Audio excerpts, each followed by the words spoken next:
Before we get started, make sure you're subscribed to Warfield Prepper Chronicles and hit the like button so you never miss these deep dives into forgotten survival knowledge. Let's go straight into a medieval insulation technique that honestly outperforms many modern electric heaters when used correctly. How medieval builders created thermal barriers that trapped heat for hours. Medieval households relied on thick thermal mass to hold warmth long after a fire burned out. Stone walls paired with interior wattle-and-daub layers created a dual barrier. The stone absorbed heat slowly, while the daub acted as the insulator that prevented rapid loss. The strength of this method came from its density and the way it slowed heat transfer. In practice, the inner layer kept rooms warmer even during freezing seasons, without needing constant fuel. Modern homesteads can replicate this by adding high-density earthen plasters to interior walls. A single room, treated with a clay-sand-straw mixture, holds warmth significantly longer, especially when paired with a small wood stove. How medieval homes stopped heat leakage with packed organic insulation. A lesser-known tactic was the use of tightly packed organic material inside wall cavities. Builders used straw, moss, reeds, or sheep's wool to fill every gap. The goal was total compression, so no cold air could slip in.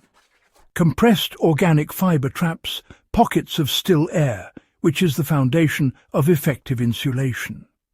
Today, anyone working on an off-grid cabin can recreate this by stuffing interior wall cavities with densely packed dried grass or natural wool.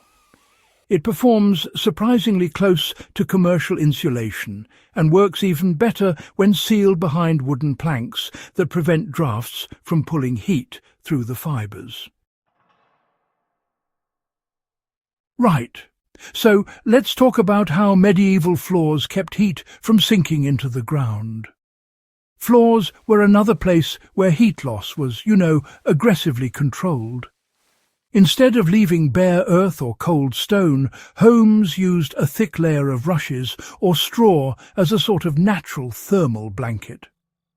This layer sometimes reached several inches and was replaced periodically, you see.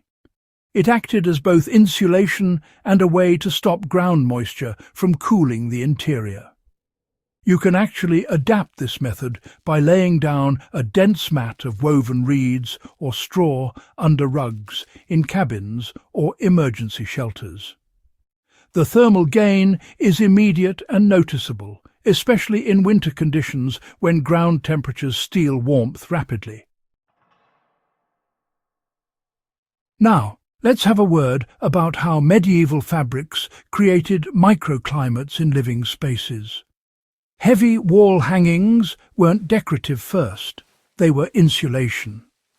Wool tapestries slowed heat loss from drafts and created a warmer interior microclimate.